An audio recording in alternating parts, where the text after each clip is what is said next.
Hello students, कैसे हैं आप सब लोग। उम्मीद करती हूँ सब अच्छे होंगे और स्वस्थ होंगे। मैं Meena Rana ICT virtual class में आपका स्वागत करती हूँ। हम पढ़ रहे हैं क्लास 7 का मैथ्स और चैप्टर हमने स्टार्ट किया है सिंपल इक्वेशन। तो यहाँ पर हमने काफ़ी क्वेश्चंस कर लिए हैं सिंपल इक्वेशंस के। इक्वेशंस को हमने पहले सेपरेशन मैथड से सॉल्व करना सीखा, देन हमने ट्रांसपोज मैथड से इक्वेशंस को सॉल्व करना सीखा। तो यहाँ पर हम कुछ वर्ड प्रॉब्लम को पहले इक्वेशन में कन्वर्ट करेंगे, देन उसको सॉल्व करेंगे। तो देखिए क्वेश्चन है आपके पास,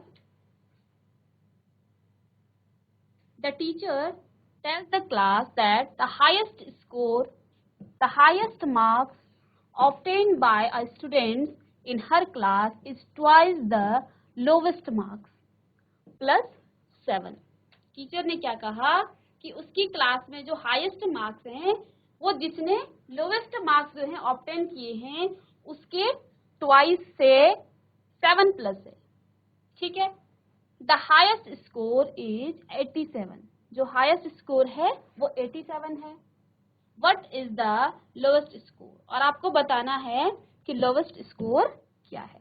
ठीक है, तो देखिए हमें जो पूछा जाता है सबसे पहले हम उसको क्या करते हैं, लेट कर लेते हैं, कोई वेरिएबल्स उसको लेट कर लेते हैं। तो यहाँ पर क्या लिखा है, द हाईएस्ट स्कोर इज 87, ये आपको गिवन है और आपको निकालना क्या है, लोवेस्ट स्कोर।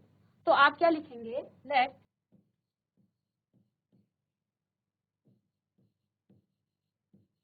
लोवेस्ट स्कोर, जो लोवेस्ट स्कोर है वो कितना है, the lowest score is x। x को आप इसको x मान सकते हो, आप इसे कोई दूसरा वेरिएबल्स भी मान सकते हैं। ठीक है, तो यहाँ पे क्या है कि जो आपके पास लोवेस्ट स्कोर है वो कितना है,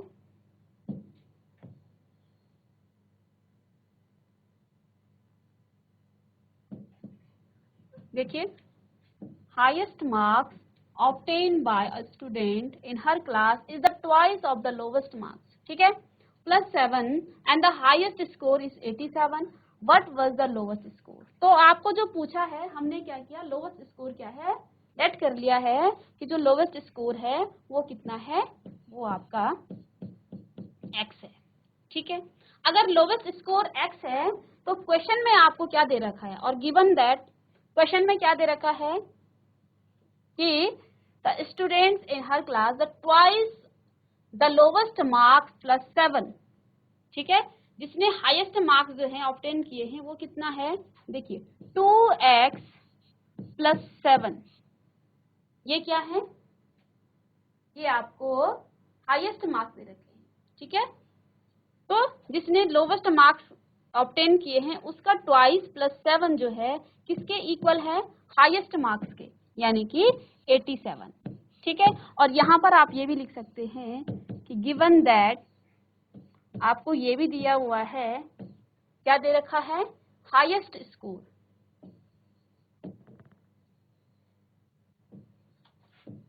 हाईएस्ट स्कोर, तो हाईएस्ट स्कोर कितना है, 87।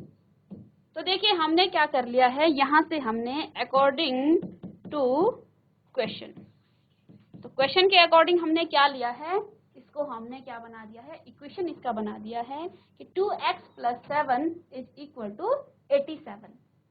ठीक है, अब हमें क्या करना है, हमें क्या निकालना है, लोवेस्ट स्कोर, यानी कि x हमें निकालना है। तो x हम निकाल लेंगे क्योंकि ये आपकी इक्वेशन बन गई है। तो इक्वेशन बन गई तो इसको लिखेंगे हम transpose plus 7 from left hand side. तो लेफ्ट हैंड साइड से आप 7 को क्या कर देंगे, ट्रांसपोज कर देंगे। तो क्या आ जाएगा, 2x is equal to 87 minus 7। तो ये आपका कितना आ जाएगा, 2x इज इक्वल टू 80। ठीक है, और यहाँ से आप x को निकाल लेंगे। तो x के मल्टीप्लाई में क्या है, 2 है, ये इसके डिवीजन में चला जाएगा, 80/2 ये आ गया है 40। ठीक है, तो x कितना आ गया है आपका, x इज इक्वल टू 40, और x is is equal to 40, यानी कि यहाँ पर जो लोवेस्ट स्कोर है वो किसका है, वो x है। तो यहाँ हम लिखेंगे lowest score, the lowest score is 40। तो जो लोवेस्ट स्कोर है वो आपका 40 आ जाएगा, ठीक है।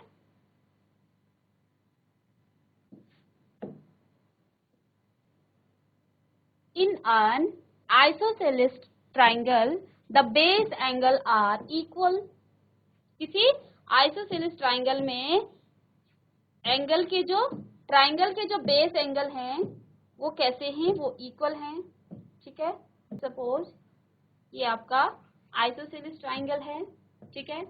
इसका जो बेस एंगल है, बेस एंगल ये होते हैं, ये क्या है, आपस में इक्वल हैं। आइसोसेलेस ट्राइंगल क्या होते हैं, जिसके दो एंगल आपस में इक्वल होते हैं, ठीक है। तो यहाँ पर इस क्वेश्चन में क्या कहा गया है कि इसके जो बेस एंगल है, बेस एंगल आपका ये है, ठीक है। तो ये बेस एंगल आपस में इक्वल हैं।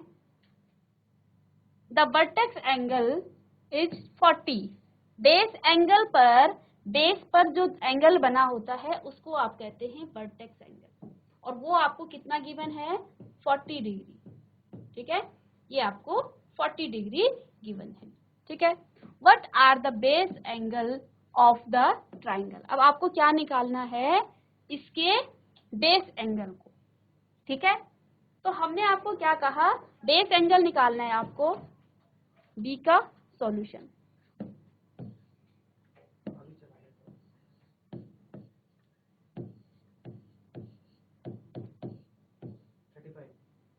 Late base angle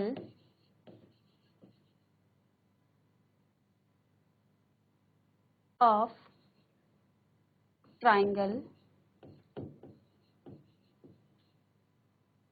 is, base angle को आप कुछ भी मान लीजिए, इसको बी मान लीजिए। यदि आपका जो बेस एंगल है वो आपका बी है, तो देखिए यहाँ पर क्या क्वेश्चन में क्या गिवन है, ये बी है तो ये भी बी होगा, क्योंकि यहाँ पर क्वेश्चन में क्या कहा है कि बेस एंगल पर जो एंगल बने हैं वो आपस में सेम है, और वर्टेक्स पे जो एंगल बन रखा है, बेस पर जो एंगल बना है यानी कि वर्टेक्स पे, वो आपका 40 डिग्री है। तो यहाँ से बी ये है तो ये भी बी होगा, क्योंकि ये आपस में बराबर हैं। सेकेंड आपको क्या दे रखा है कि जो सम होता है ट्राइंगल का, ठीक है, ट्राइंगल के तीनों एंगल का सम कितना होता है, 180 डिग्री होता है। मीन्स क्या है, according to question, according to question क्या है, b plus B plus 40 degree is equal to 180 degree. तो देखिए जो ट्राइंगल के तीनों एंगल का सम होता है, क्वेश्चन में आपको गिवन है। अगर नहीं भी दिया होता तो आपको पता है कि ट्राइंगल के तीनों एंगल का सम 180 डिग्री होता है। तो इसको आप क्या कर लेंगे, तो देखिए b प्लस बी दोनों वेरिएबल्स हैं, तो ये आ जाएगा 2b plus 40 degree is equal to 180 degree, ठीक है। तो 40 आपका ट्रांसपोज होगा, इसको ट्रांसपोज करेंगे हम, तो 2b is equal to 180 degree minus 40 degree, ठीक है। तो देखिए 2b इज इक्वल टू, ये आ जाएगा आपका 140 डिग्री, ठीक है। तो b is equal to 140 degree upon में 2। तो इसको जब आप काटेंगे तो कितना आ जाएगा, 70। तो यानी कि b आपका कितना आ गया है, 70, ठीक है। तो b 70 है तो ये भी आपका 70 होगा और ये भी आपका 70 होगा। इसको हम चेक कर लेते हैं, क्योंकि आपको क्वेश्चन में क्या दिया है कि ट्राइंगल के तीनों एंगल का सम 180 होता है। तो हम इसमें b का मान रखेंगे, तो देखिए b प्लस b इस तरह से है, plus 40 is equal to 180 degree, इस तरह का इक्वेशन बन गया है, ठीक है। तो यहाँ पे देखिए b कितना है आपका 70 degree plus 70 degree plus 40 degree, ठीक है, इज इक्वल टू 180 डिग्री, ठीक है। ये 180 डिग्री होता है। तो यहाँ से देखिए 70 70 आपका हो जाएगा 140 और प्लस में आप 40 है, तो यहाँ पे 180 इज इक्वल टू 180, ठीक है। तो हमने एंगल सम प्रॉपर्टी को भी यहाँ पर प्रूव कर लिया है कि ट्राइंगल के तीनों एंगल का जो सम है वो कितना होता है, 180 डिग्री होता है। तो यहाँ पे आइसोसेलेस ट्राइंगल हमने सीखा कि आइसोसेलेस ट्राइंगल आपने क्लास 6 में भी पढ़ा होगा, एंगल्स जब पढ़ा था। तो आइसोसेलेस ट्राइंगल क्या होते हैं, दो एंगल जिसके क्या होते हैं, इक्वल होते हैं, ठीक है। तो उसे हम क्या कहते हैं, वो आइसोसेलेस ट्राइंगल है। इसको कॉपी कर लेंगे आप लोग। अब नेक्स्ट क्वेश्चन है इसका सी पार्ट। तो सी में क्या कह रहा है कि Sachin score twice a many run as Rahul, ठीक है। सचिन का जो स्कोर है वो क्या है, ट्वाइस एज मैनी, यानी कि twice as many run of Rahul, यानी कि राहुल के रन के ट्वाइस से क्या है, अधिक है। Together their run fell 2 shots of double century, how many run did each one score. तो जब दोनों का स्कोर क्या किया जाता है, आप प्लस करते हो दोनों के स्कोर्स को, वो क्या आता है, डबल सेंचुरी से 2 शॉर्ट है, यानी कि 2 कम है। तो how many run did each one score, तो दोनों का हमें क्या निकालना है, स्कोर निकालना है, ठीक है। तो जो राहुल का स्कोर है वो क्या है, Sachin score twice as many run as Rahul. तो यहाँ पर हम लिखेंगे सॉल्यूशन, लेट राहुल स्कोर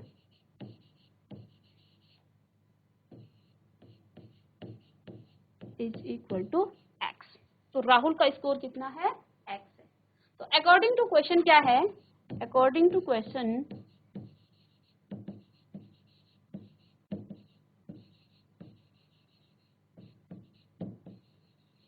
के अकॉर्डिंग क्या आ रखा है, जो राहुल का स्कोर है ट्वाइस से, तो अगर इसका एक्स स्कोर है तो देखिए राहुल का क्या है, ट्वाइस ऑफ सचिन, ठीक है। तो देखो इसको हमने क्या मान लिया, एक्स मान लिया है। अब हम लिखेंगे Sachin score is equal to 2x। तो राहुल का x है तो इसका 2x होगा क्योंकि उसके ट्वाइस में है। अब यहाँ पर क्या लिखा है कि दोनों का जब स्कोर मिलाया जाता है तो वो 2 सेंचुरी, यानी कि 200 से कितना कम है, 2 कम है। तो कितना कम हो गया, 198, ठीक है। तो दोनों का जो स्कोर है वो 198 है, ठीक है। How many run did each one score, तो दोनों का स्कोर हमें निकालना है, ठीक है।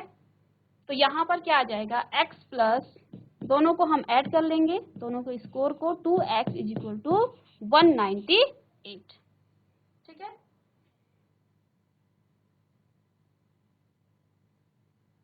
तो यहाँ पे देखिए x x दोनों वेरिएबल्स हैं, तो इसको हम क्या कर लेंगे, ऐड कर लेंगे।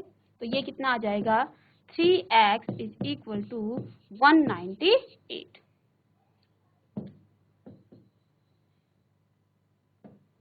तो यहाँ से देखिए x कितना आ जाएगा, x इज इक्वल टू 198/3। तो इसको आप क्या करेंगे, डिवाइड करेंगे 3 को 198 से, ठीक है। तो 3 6 18 और माइनस करेंगे और ये आपका 1 आएगा और यहाँ पर अगेन 8 आएगा और 3 6 18, ठीक है। तो माइनस करेंगे 0, तो आंसर कितना आ गया है, 66। तो x इज इक्वल टू 66। अब देखिए ये x किसका स्कोर था, ये x आपका राहुल का स्कोर था और हमें क्या निकालना है, how many run did each one score. तो इसने तो 66 रन बनाए, अब हम निकालेंगे किसका स्कोर, सचिन का स्कोर, स्कोर ऑफ सचिन। तो सचिन ने कितना स्कोर किया, 2x है तो 2 मल्टीप्लाई बाय 66, तो ये कितना आ जाएगा, 6 2 12, 6 2 12 और 1 30। तो देखिए सचिन का स्कोर कितना आ गया है, 132।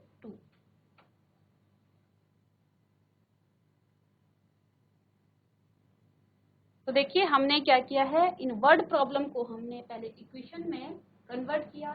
इक्वेशन में कन्वर्ट करने के बाद हमने क्या किया है, उन वेरिएबल्स के जो हमने लेट किया है उन वेरिएबल्स की वैल्यूज को हमने फाइंड किया। तो अब नेक्स्ट क्वेश्चन आपके पास है, यहां पर क्या लिखा है, Irfan says that he has 7 marble more than 5 times. ठीक है, मार्बल परमित हैज, ठीक है, इरफान क्या कह रहा है कि ही हैज, उसके पास 7 मार्बल ज्यादा हैं, किससे, परमित के मार्बल्स के 5 टाइम्स से।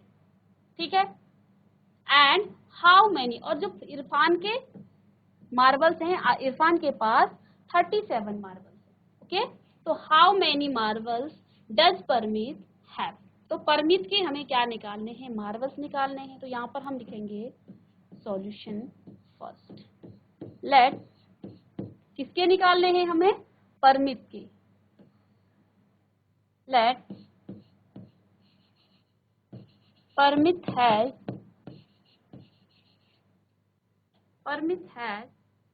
एक्स मार्बल, परमित के पास एक्स मार्बल। ठीक है, let Parmit has x marble. अब देखिए परमित के पास एक्स मार्बल है और क्वेश्चन में क्या है, Irfan says that he has 7 marbles more than, और देखिए परमित के आपको यहाँ पर मार्बल दे रखे हैं, गिवन दैट, इसको नेक्स्ट आप लाइन में लिखेंगे, given that Parmit has,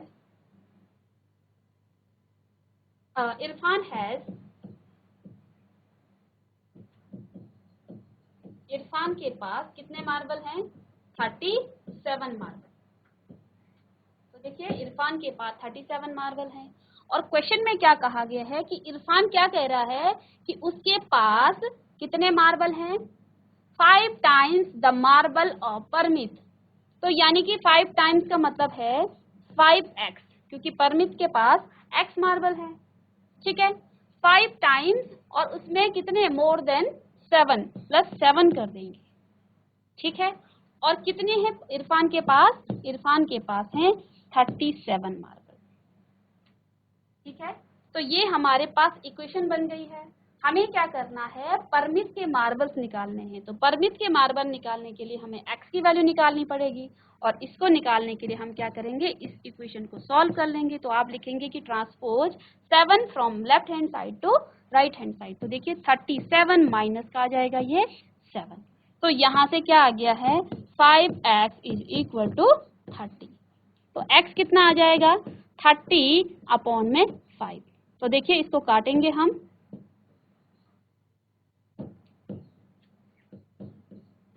x is equal to 30 upon 5, तो कट के 6 आ जाएगा। तो देखिए x की वैल्यू कितनी आ गई है, that implies x is equal to 6। तो यहाँ से आप क्या लिख सकते हैं कि परमित हैज 6 मार्बल। ठीक है, क्या लिखेंगे, परमित has,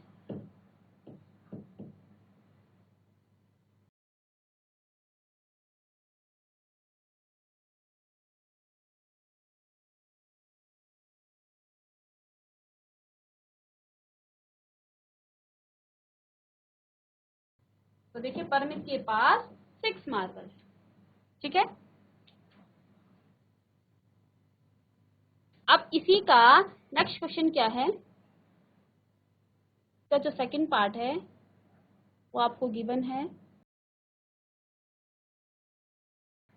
लक्ष्मी's age father is 49 years old. Lakshmi के जो पिताजी हैं उनकी जो एज है वो कितनी है, 49 years old. Okay,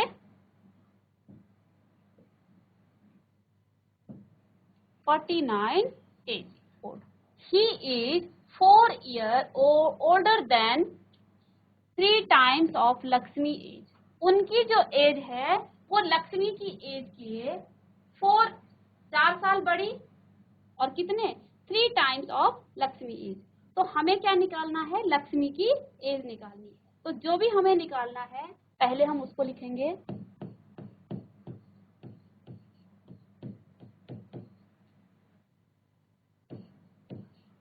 let Lakshmi's age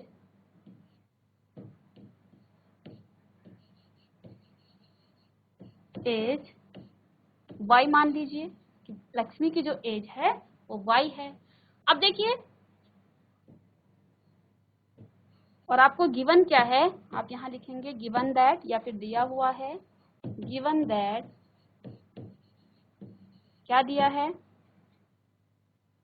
Lakshmi's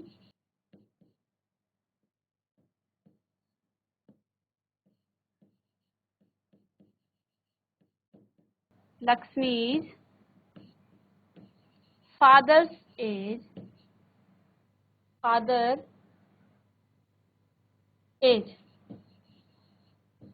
is 49 years।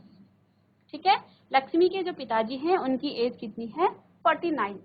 ठीक है, यस, ठीक है। अब देखिए, अकॉर्डिंग टू क्वेश्चन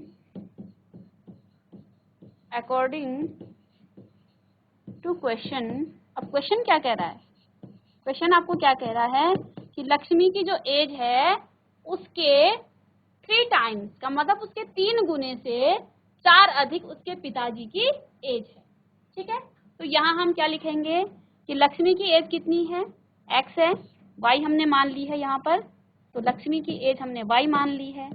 अब क्या कहा, पिताजी की जो एज है वो लक्ष्मी की एज की 3 गुने से यानी कि 3 से मल्टीप्लाई करेंगे और उसमें भी हम 4 को प्लस कर देंगे और वो आती है उसके पिताजी की एज। तो ये हमें इक्वेशन मिल गई है।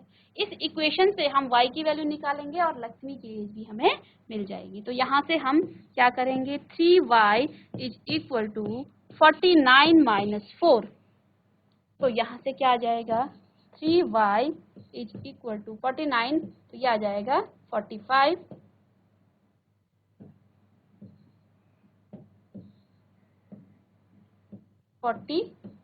अपॉन 3। ठीक है, 45। अब देखिए y की वैल्यू हमें निकालनी है, तो यहाँ से y is equal to 45 upon 3।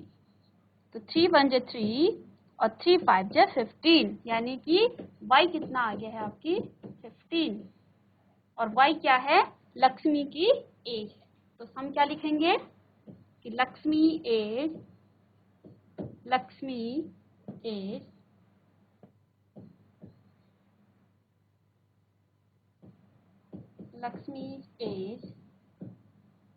is 15 years old। या 15 years, तो लक्ष्मी की एज क्या हो जाएगी यहाँ से 15 years।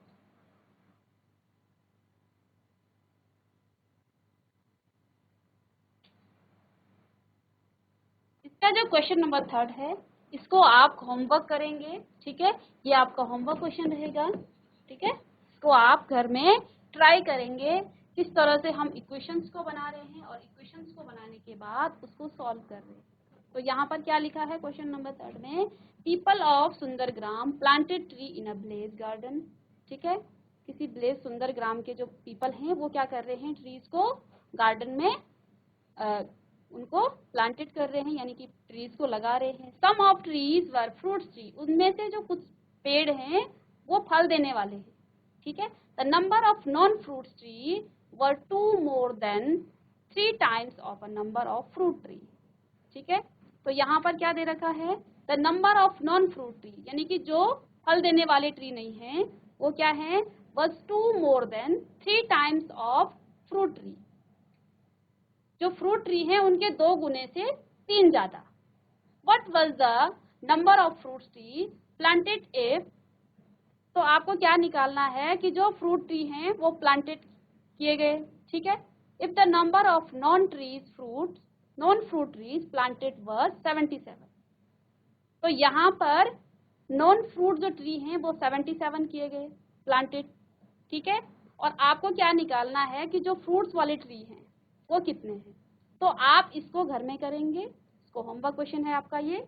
तो स्टूडेंट्स, यहाँ से हमने आपको लगभग सारे क्वेश्चन करा दिए हैं, किसके, सिंपल इक्वेशंस के। ठीक है, तो देखिए हमने आपको सिंपल इक्वेशन सॉल्व कराया है। सिंपल इक्वेशंस में हमने आपको पहले ये बताया कि इक्वेशन क्या होते हैं। इक्वेशन क्या होता है जिसमें लेफ्ट हैंड साइड और राइट हैंड साइड क्या होते हैं, एक्सप्रेशन होते हैं। यहाँ पे देखिए इक्वेशंस के लेफ्ट हैंड साइड और राइट हैंड साइड में कुछ एक्सप्रेशन है। यहाँ पर x आपका वेरिएबल्स है, ठीक है। वेरिएबल्स को हम क्या करते हैं, वेरिएबल्स के साथ जो भी नंबर होता है उसको कोफिशिएंट कहा जाता है, और जो नंबर आपका ये है 5 इसको कांस्टेंट कहते हैं, ठीक है। इसी तरह से यहाँ पर 6 आपका कोफिशिएंट है, x आपका वेरिएबल्स है और 3 आपका कांस्टेंट नंबर है। तो इक्वेशन क्या होता है जिसमें इक्वालिटी का साइन आता है, जिसके लेफ्ट हैंड साइड और राइट हैंड साइड में कुछ एक्सप्रेशन होते हैं। वो एक्सप्रेशन आपके अलजेब्रा वाले भी हो सकते हैं और आपके कांस्टेंट भी हो सकते हैं, जैसे कि वहाँ पे सिर्फ नंबर भी हो सकता है, ठीक है। तो इसको हम इक्वेशन कहते हैं। इसके बाद हमने इक्वेशन में क्या पढ़ा, इक्वेशन कितने कुछ क्वेश्चन इसमें किए थे।